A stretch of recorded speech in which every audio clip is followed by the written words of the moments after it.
नमस्कार बच्चों, मेरा नाम डॉक्टर रंजीता चौधरी है। आज हम फिज़िकल केमिस्ट्री का बहुत इम्पॉर्टेंट टॉपिक डिस्कस करने वाले हैं जो कि है थर्मोडायनेमिक्स। थर्मोडायनेमिक्स और हिंदी में हम इसको कहते हैं ऊष्म गतिकी।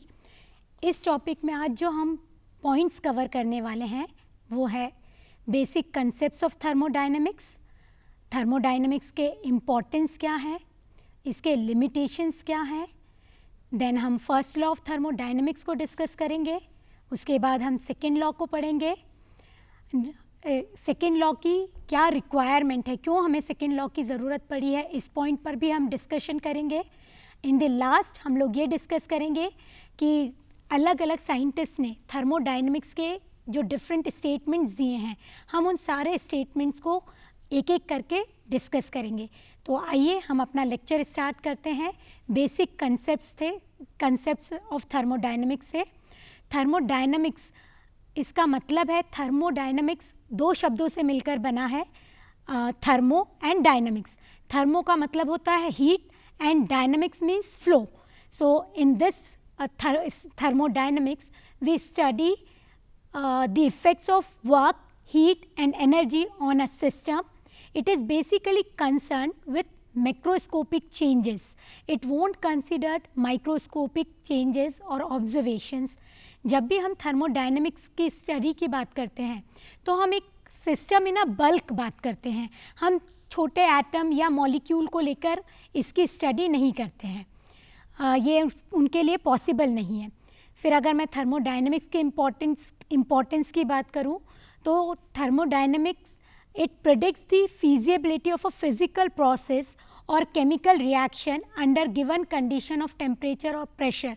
किसी गिवन सेट ऑफ टेम्परेचर या प्रेशर पे कोई रिएक्शन होगी या नहीं होगी, ये हमें थर्मोडायनेमिक्स की स्टडी से पता चलता है। It also predicts whether a chemical reaction would occur spontaneously or not under a given set of conditions.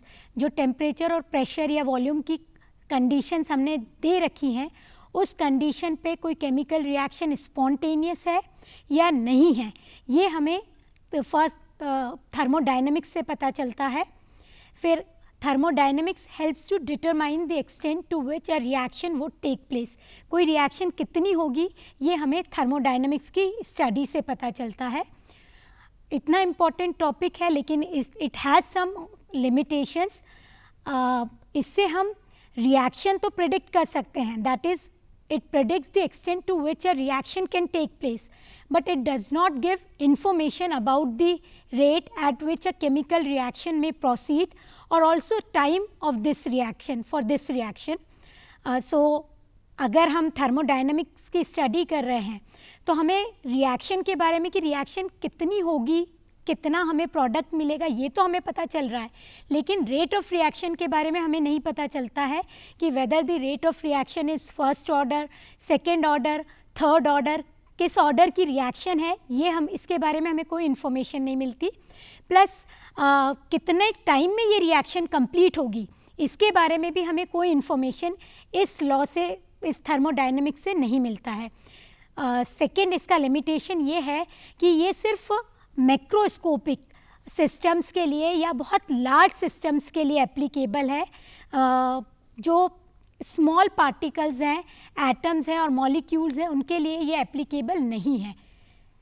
Now we discuss some of the very important terms which are use in thermodynamics.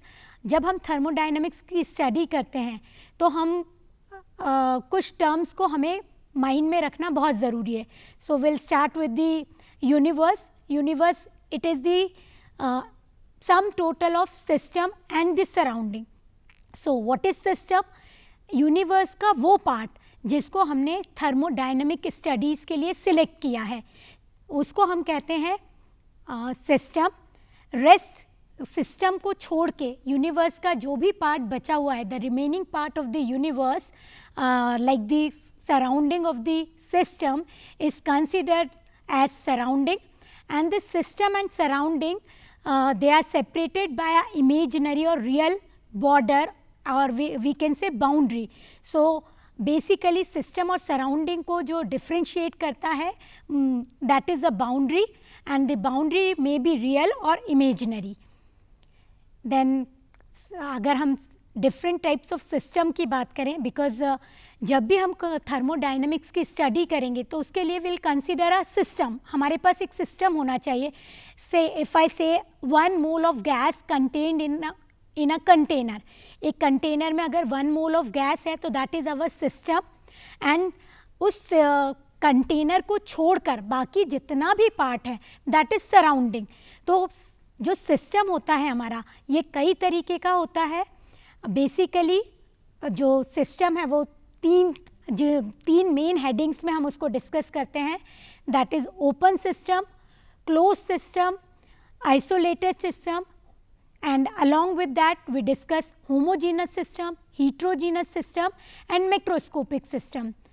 So open system क्या होता है? open system वो system है जिसमें energy और मास दोनों का exchange possible है.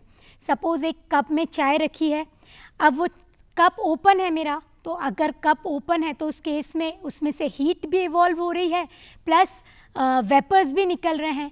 तो there is exchange of energy as well as matter.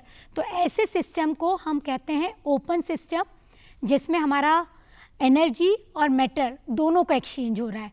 Second आता है हमारा क्लोज सिस्टम.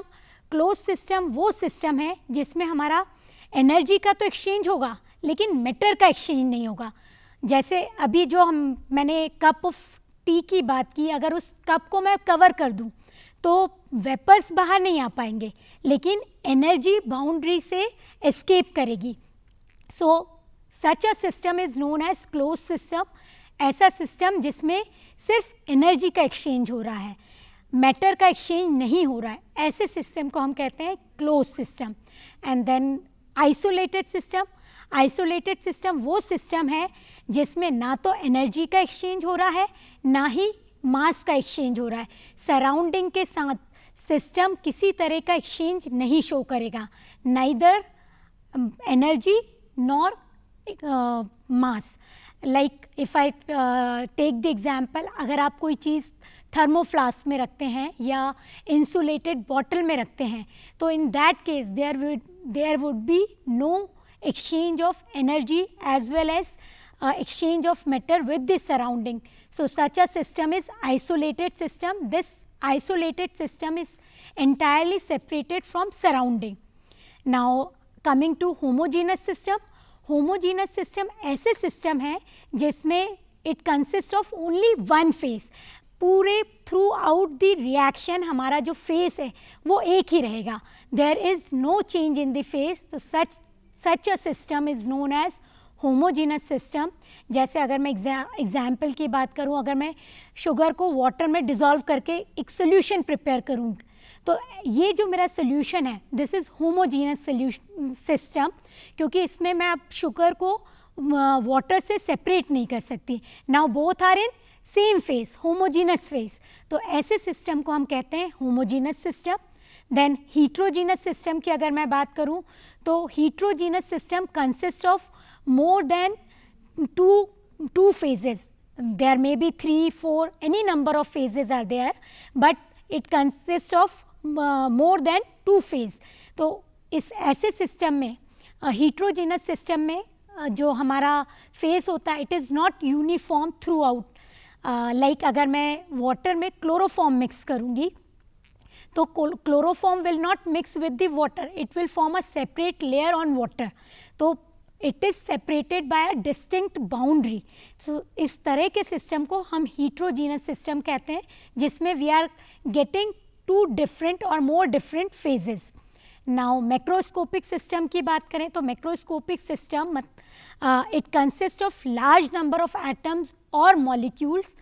सो मैक्रोस्कोपिक सिस्टम हम जब थर्मोडाइनमिक स्टडी करते हैं तो that we do on macroscopic system. Macroscopic system में द नंबर ऑफ एटम्स और मॉलिक्यूल्स आर वेरी लार्ज.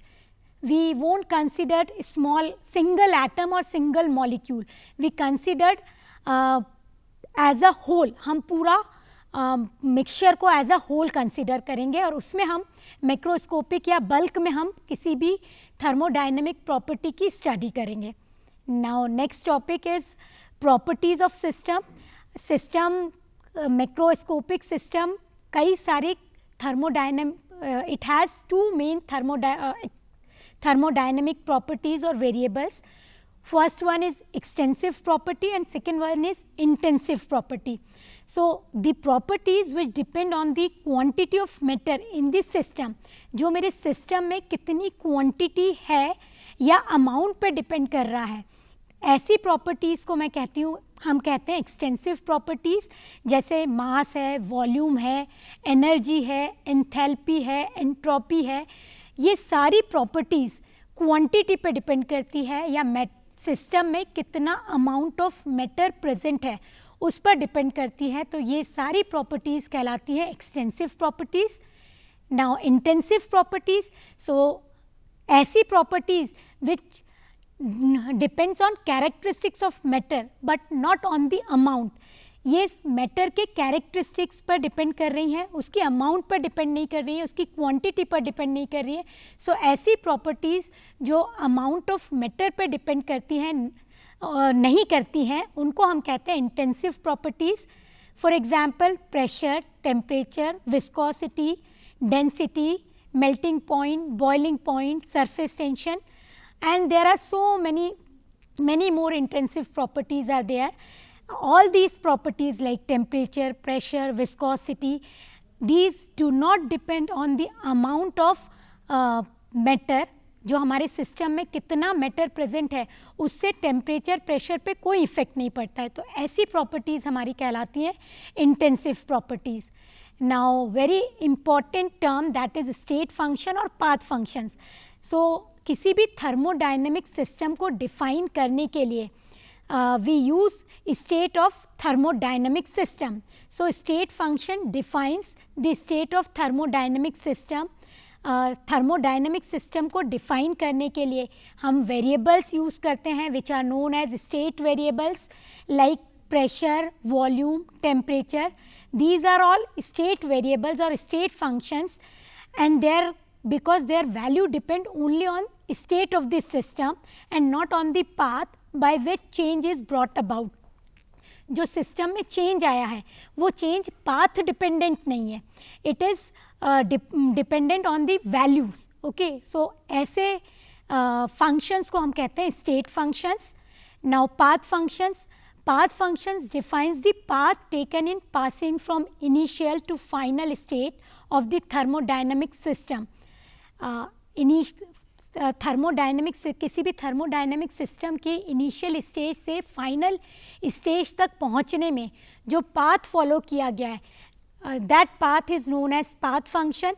सो अगर मैं वर्क डन की बात करूं, work done is a path function because it varies with the path. So example of path function is work done. Now thermodynamic processes and their types. There are different thermodynamic processes. So what are processes? The methods by which the state of a system is changed is called process. मतलब वो method जिससे किसी भी system की state change हो रही है उसको हम कहते हैं process. And it is affected by various state variables like pressure, temperature, concentration, etc. So thermodynamic processes are mainly of 5 types, that is isothermal process, adiabatic process, isobaric process, isochloric process and cyclic process. Isothermal process क्या होती है? ऐसी process which are carried out at constant temperature, or we can say those processes which are carried out at constant temperature, that is change in temperature would be equal to 0. When we are performing or when these reactions are carried out, there would be no change in temperature. The temperature remains constant throughout these reactions. Such reactions are known as isothermal reactions or isothermal processes. Then we have adiabatic. Adiabatic processes वो processes हैं जिनमें heat transfer नहीं होता है system और surrounding के बीच में. There is no heat transfer between system and surrounding.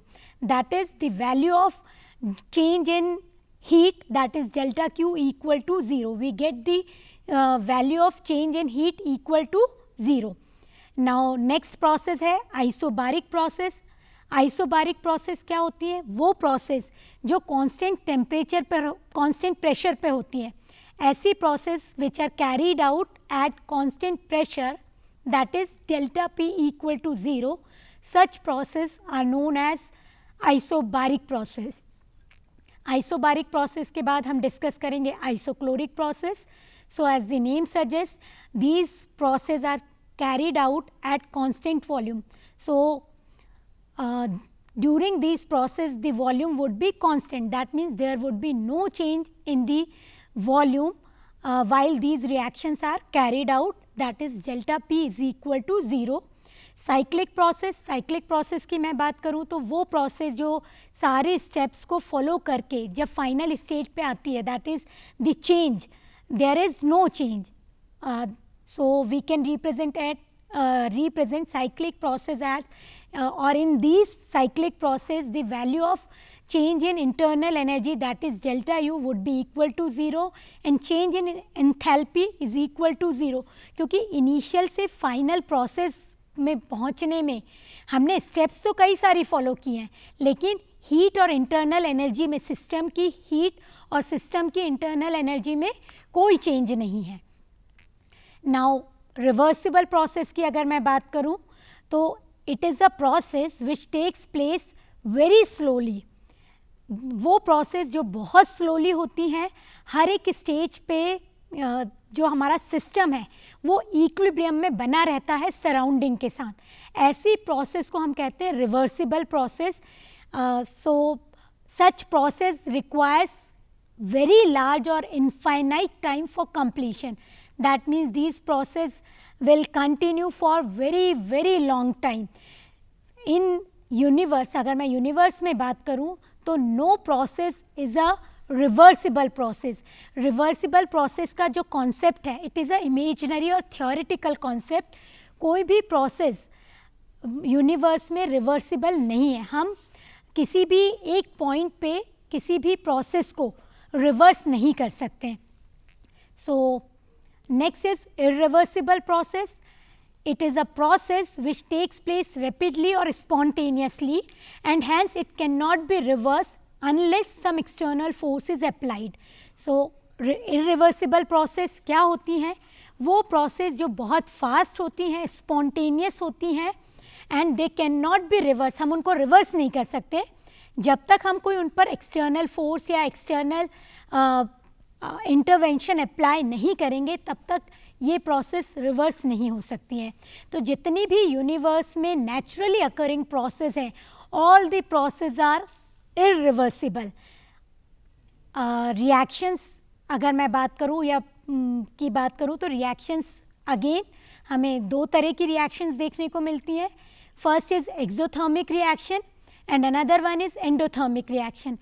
Exothermic reaction आपने सुना ही होगा. एक्सो का मतलब होता है सिस्टम से एनर्जी का निकलना. सिस्टम से जब एनर्जी निकलती है या when a system liberates energy, in that case that system is known as exothermic reaction.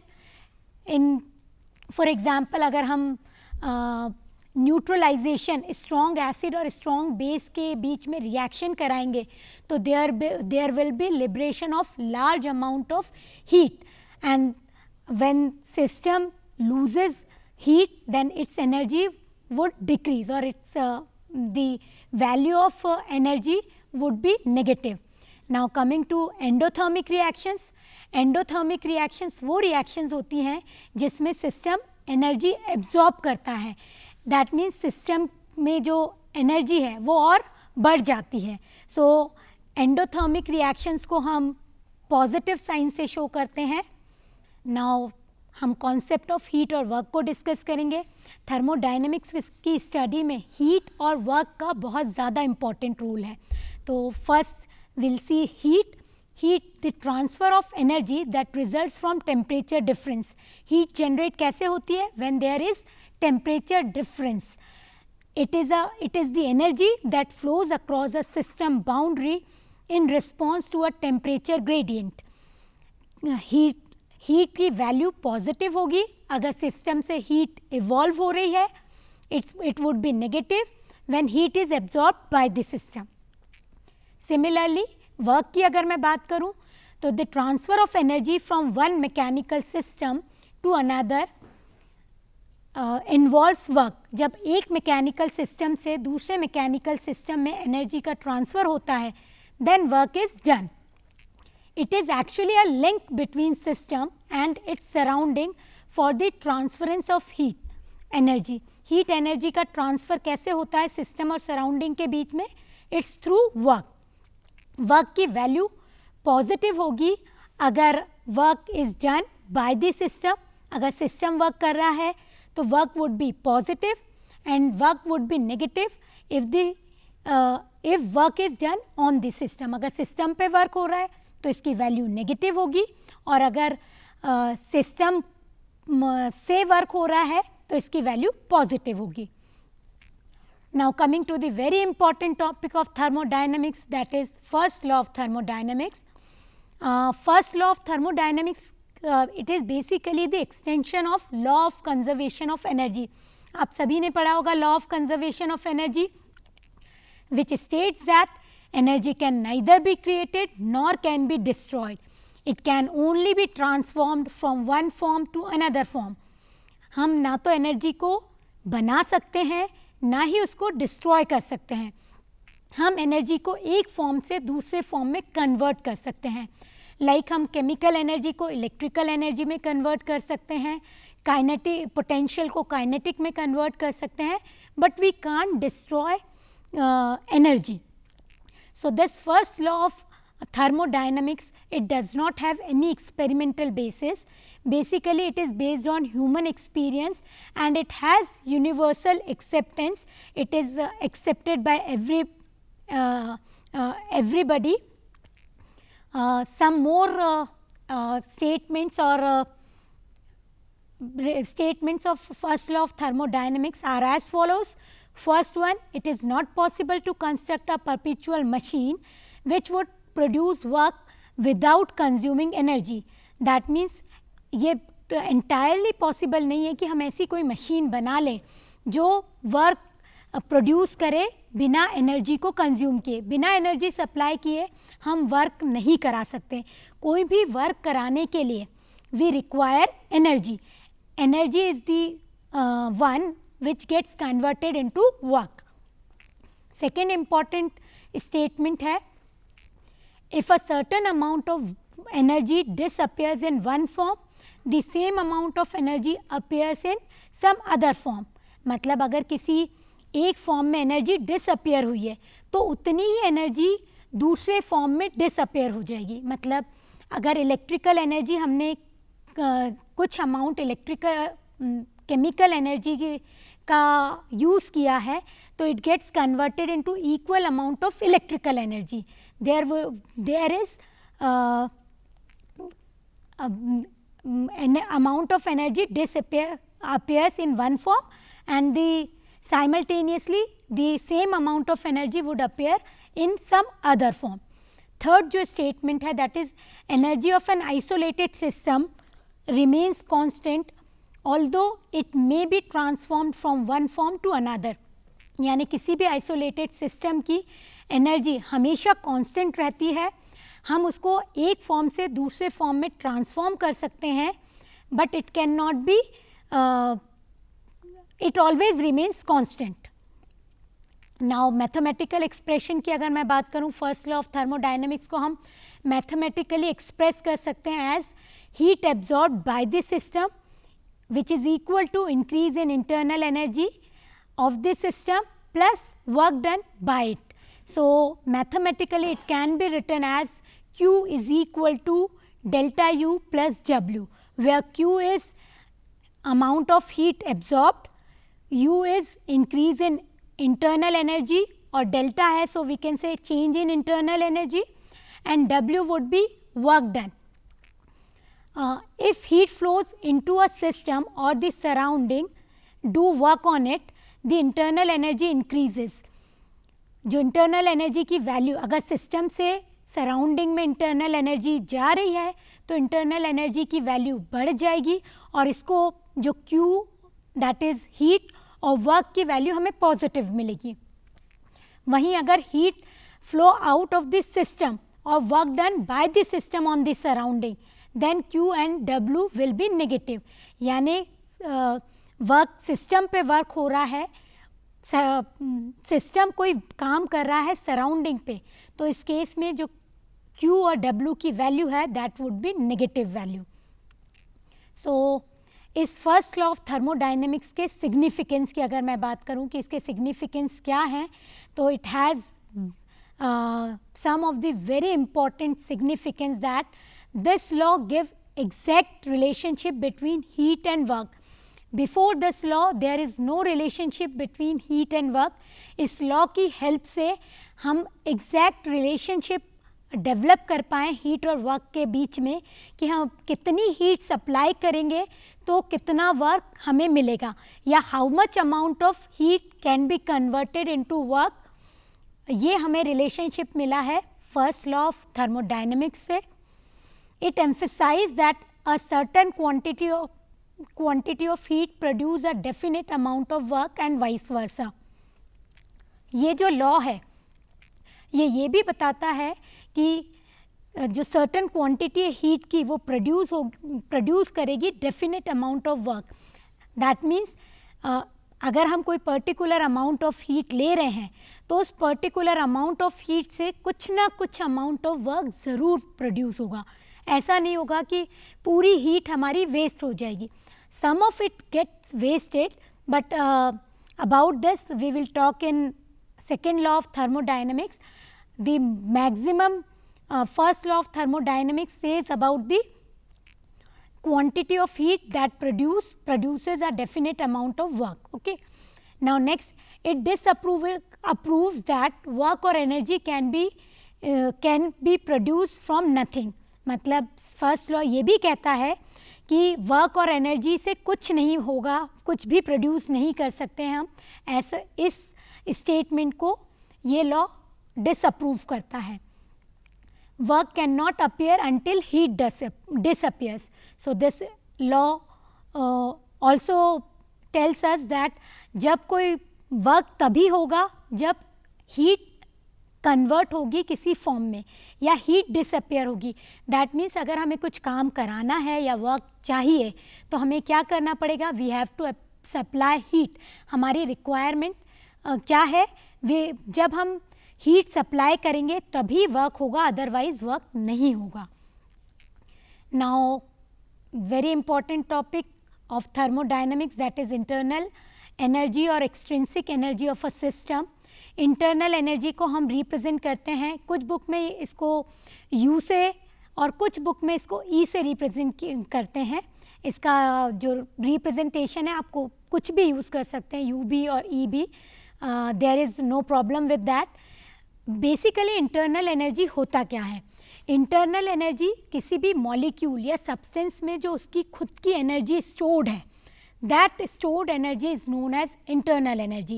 So the energy stored in a substance by virtue of its constituent atoms or molecules is known as internal energy.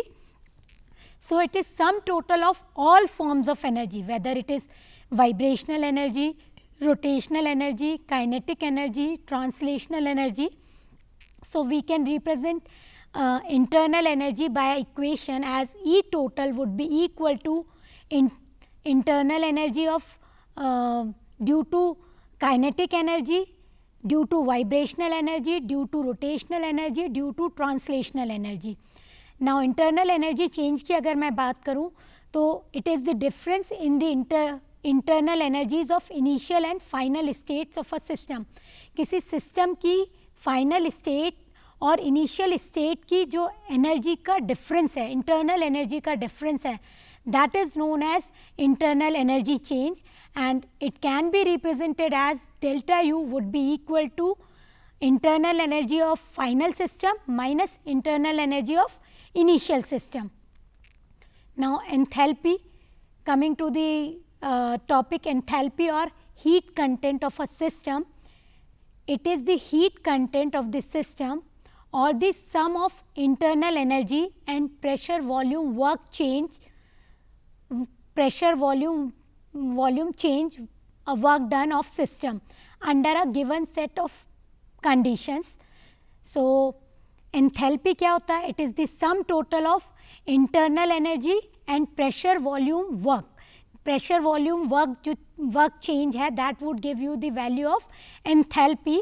Mathematically enthalpy can be represented as H is equal to U plus P delta V, where H is enthalpy, U is internal energy, P is pressure, delta V is change in volume of the system. The unit of enthalpy is kilojoule per mole. Now next topic, that is the second law of thermodynamics. Second law of thermodynamics, जो first law में कुछ defects थे या first law की जो limitations थी उसको overcome करके हमारे सामने जो नया लॉ आया, that is the second law of thermodynamics. Second law of thermodynamics, it predicts the direction of heat flow. It explains the reason for why complete conversion of energy into work is not possible.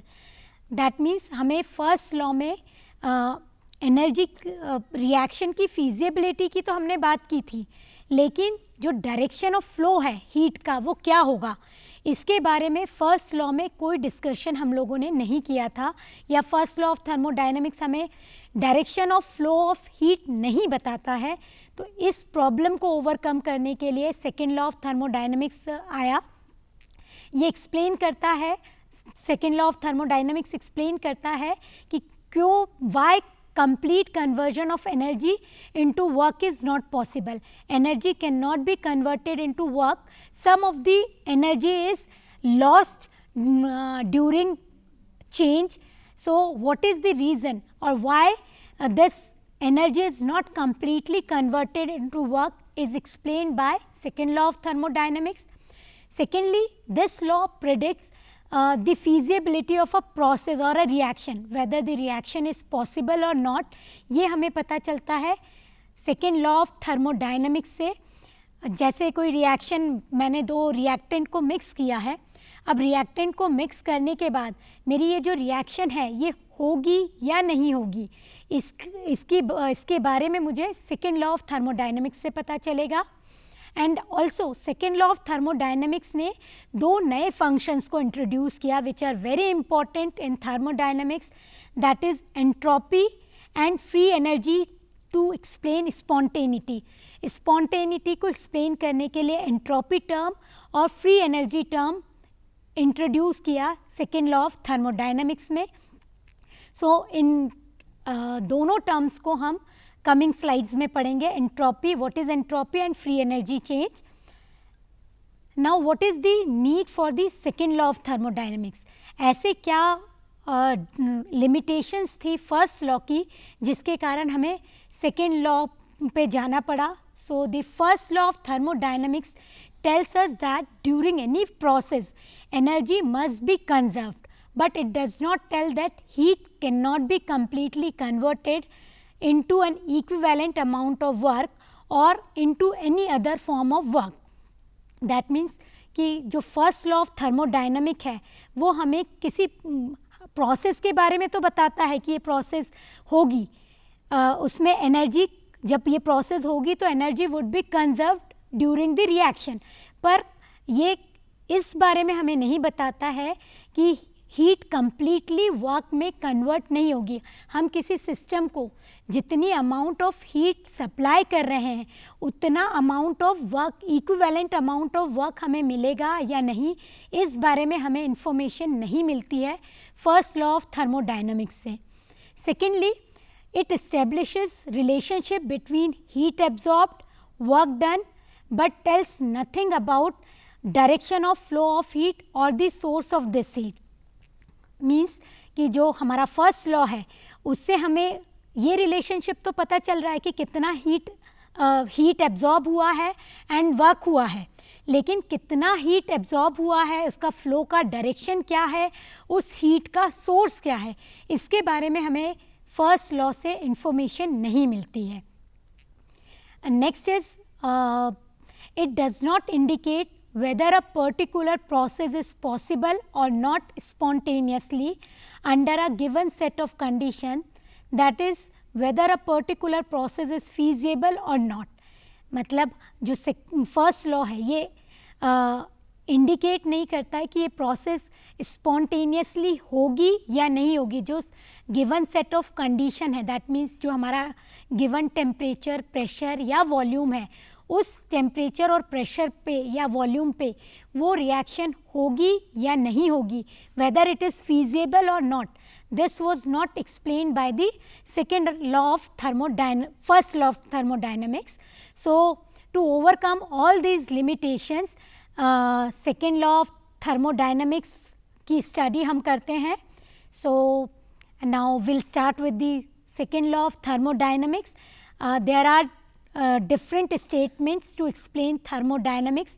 Time to time अलग अलग scientists ने अलग अलग कई सारे अपने statement दिए second law of thermodynamics को एक्सप्लेन करने के लिए. सो सबसे पहला स्टेटमेंट है Clausius statement. It states that heat can not flow itself from a cold body to a hot body spontaneously without the intervention of an external energy.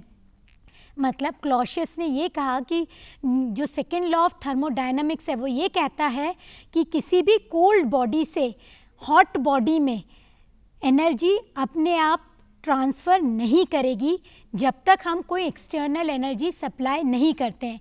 That means अगर हमें किसी cold body से hot body में energy पहुंचानी है, so we have to supply some external energy और external source हमें energy का देना पड़ेगा. Then only this transfer would be possible, otherwise the transfer would not be possible. It means that natural tendency of heat is to flow from higher temperature to lower temperature. So, Clausius ने अपने इस statement को conclude किया यह कहकर कि जितने भी जो heat flow की natural tendency है, that is from higher temperature to lower temperature. heat का flow हमेशा higher temperature से lower temperature में होगा. It would not be from lower to higher. अगर हमें इसको रिवर्स करना है, that is from lower to higher, so हमें एक्सटर्नल सोर्स से एनर्जी प्रोवाइड करनी पड़ेगी, एनर्जी देनी पड़ेगी. Then only the reverse would be possible, otherwise not. Next statement है Kelvin statement, which was given by Kelvin. So he stated that it is impossible to take heat from a hot body and convert it completely into work by a cyclic process without transferring a part of heat to cold body. That means हम ये completely impossible है या entirely impossible है कि किसी hot body से हम energy को लें और उसको completely work में convert कर दें through a cyclic process without transferring, बिना ट्रांसफ़र किए उसको, बिना एनर्जी को कोल्ड बॉडी में ट्रांसफ़र किए हम हॉट बॉडीज़ की एनर्जी को कंप्लीटली कन्वर्ट नहीं कर सकते वर्क में. अगर हमें हॉट बॉडी की एनर्जी को वर्क में कन्वर्ट करना है by using a cyclic process, तो हमें कोल्ड बॉडी को हीट ट्रांसफ़र करनी पड़ेगी या एनर्जी ट्रांसफ़र करनी पड़ेगी. जब एनर्जी ट्रांसफ़र होगी, then only this transfer would be possible, otherwise this transfer of hot body transfer of heat from hot body to cold body would not be possible. Now, another very important statement of second law of thermodynamics, it was in terms of entropy. Entropy के terms में हम कह सकते हैं कि अ spontaneous process is always accompanied by an increase in entropy of the universe. कोई भी spontaneous process हमेशा यूनिवर्स की एंट्रोपी को इंक्रीज़ करेगा. ऐसा कोई भी प्रोसेस नहीं है which will decrease the entropy of universe. Universe की एंट्रोपी हमेशा बढ़ेगी. सो ये जो टर्म है एंट्रोपी बार बार आ रहा है हमारे इस प्रेजेंटेशन में या डिस्कशन में. तो first we will discuss entropy. What is entropy? Entropy is the degree of disorder और रैंडमनेस. किसी भी सिस्टम में कितना डिग्री ऑफ डिसऑर्डर है या रैंडमनेस है उसको रिप्रेजेंट करता है एंट्रोपी. एंट्रोपी का अगर हम एग्जाम्पल, अगर हम इसको अच्छे से समझना चाहें तो we can take one of the very common example. States अगर हम लें, डिफरेंट मैटर की अगर हम स्टेट्स को कंसिडर करें तो we see in solid. Solid में क्या होता है? मॉलिक्यूल्स के बीच में मॉलिकुलर फोर्स ऑफ अट्रैक्शन बहुत स्ट्रॉन्ग होता है. Strong molecular force of attraction होने के कारण एटम्स क्लोजली या स्ट्रांगली एक दूसरे से बॉन्डेड रहते हैं या जुड़े रहते हैं. तो इस केस में जो एंट्रोपी की वैल्यू होगी that would be very less. मतलब सॉलिड्स हैव वेरी लेस या zero entropy. We can say they have zero entropy क्योंकि उनके बीच में जो मॉलिक्यूल्स है या एटम्स है उनके बीच में डिग्री ऑफ रैंडमनेस या डिग्री ऑफ डिसऑर्डर बिल्कुल नहीं होगा. फिर अगर मैं लिक्विड की बात करूं तो लिक्विड के बीच में जो फोर्स ऑफ अट्रैक्शन होता है एज़ कंपेयर टू सॉलिड काफ़ी कम होता है. कम होने के कारण डिग्री ऑफ डिसऑर्डर ज़्यादा होती है. तो जो एंट्रोपी लिक्विड की होती है वो सॉलिड से ज़्यादा होती है. नाउ गैशियस कंपाउंड की या गैशियस सब्सटेंस की बात करें तो गैशियस सब्सटेंस में जो मॉलिक्यूल्स होते हैं they are far away from each other. मतलब बहुत दूर दूर हैं एक दूसरे से. तो दूर होने के कारण उनके बीच में जो डिग्री ऑफ डिसऑर्डर होता है वो बहुत ज़्यादा होता है. तो अगर मैं सॉलिड, लिक्विड और गैस की बात करूं तो डिग्री ऑफ डिसऑर्डर या डिस्टर्बेंस या रेंडमनेस सबसे ज़्यादा होती है गैसेस में, देन होती है लिक्विड, उससे कम लिक्विड में, and solid do not have this degree of disorderness. So जो हम सिस्टम की स्टडी करते हैं या थर्मोडायनामिक्स की स्टडी करते हैं वो भी हम गैशियस मॉलिक्यूल्स में या गैशियस स्टेट में स्टडी करते हैं क्योंकि उनमें डिग्री ऑफ डिसऑर्डरनेस या एंट्रोपी मैक्सिमम होती है. Now we have some more statements of second law of thermodynamics.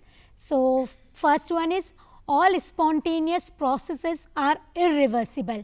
That means universe में जितनी भी spontaneous process हैं ये सारे spontaneous process irreversible हैं.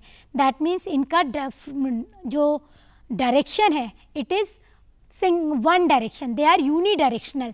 They cannot be reversed. That means ये bidirectional नहीं है अनलेस अनटिल हम कोई एक्सटर्नल फोर्स अप्लाई नहीं करें या एक्सटर्नल एनर्जी सप्लाई नहीं करें.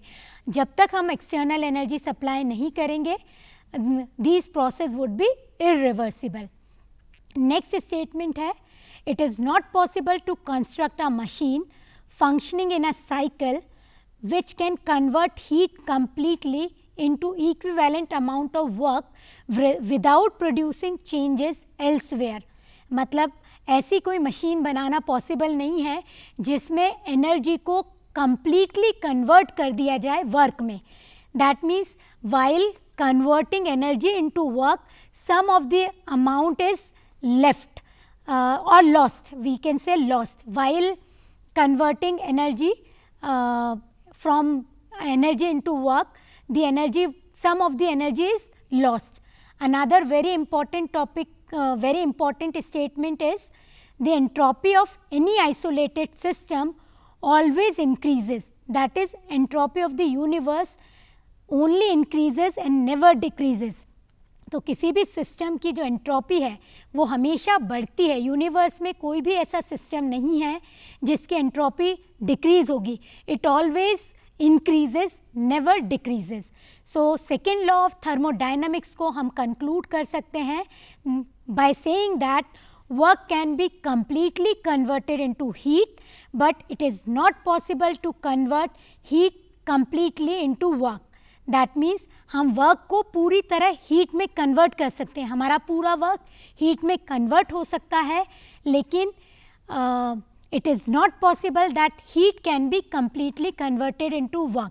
जब हीट एनर्जी को हम वर्क में कन्वर्ट करेंगे या हम हीट सप्लाई करेंगे वर्क करने के लिए, तो some of the heat would definitely lost elsewhere, either in the by the side walls of the container or in any ways it will be lost. So my last topic of discussion in today's lecture is spontaneous process or irreversible process. Spontaneous process को हम natural process भी कहते हैं. So spontaneous और natural process क्या होती हैं? वो process जो अपने आप होती हैं without एक्सटर्नल इंटरवेंशन, किसी भी एक्सटर्नल इंटरवेंशन के बिना जो प्रोसेस होती हैं उनको हम कहते हैं spontaneous process, and in the absence of any attempt to drive them in reverse. ऐसी प्रोसेस जो अपने आप नेचुरली होती हैं विदाउट हमें कोई अटेम्प्ट उनको करवाने के लिए करना पड़े, ऐसी प्रोसेस को हम स्पॉन्टेनियस या इरिवर्सिबल प्रोसेस कहते हैं. फॉर एग्ज़ाम्पल, अगर मैं आपसे बात करूं, smell diffusing in a room, आप परफ्यूम स्प्रे कर दीजिए एक कॉर्नर में, अपने आप वो पूरे रूम में फैल जाएगा. आपको उसके लिए अलग से मेहनत करने की या आपको एनर्जी सप्लाई करने की ज़रूरत नहीं है कि आप एनर्जी देंगे then this will spread in the room. Similarly we have second example, that is ice melting in lukewarm water. थोड़े से गुनगुने पानी में आइस डाल दीजिए, अपने आप आइस मेल्ट होके it will convert into water. Then salt dissolving in water, salt डालिए, वाटर में डिजॉल्व हो जाएगा. Then rusting of iron, iron में एक बार रस्टिंग हो गई, अपने आप रस्टिंग होती है, आप इसको रिवर्स नहीं कर सकते, रस्टिंग को आप रिवर्स नहीं कर सकते. So with this I conclude my lecture. In the next class, we'll continue with the some more topics of thermodynamics.